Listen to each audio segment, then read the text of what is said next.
खुदा के बंदे मैं रो पड़ूँगा अगर किसी दिन दोबारा मुझसे मोहब्बतों का सवाल पूछा, ज़वाल पूछा, मैं रो पड़ूँगा।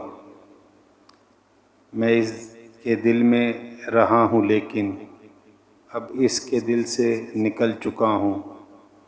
वो अपनी राह पर चला गया है, मैं अपनी राह पर चला गया हूँ। अब इससे ज़्यादा कोई भी मुझसे सवाल पूछा, मैं रो पड़ूँगा। था मेरी आँखों का जो भी तारा, सभी से ज़्यादा था मुझको प्यारा। था मेरी चिलमन का एक सितारा, वो मुझसे कैसे बिछड़ गया है। कमाल पूछा, मैं रो पड़ूँगा। खुदारा अब भी है मेरी चाहत, वो मुझसे चाहे बिछड़ गया है।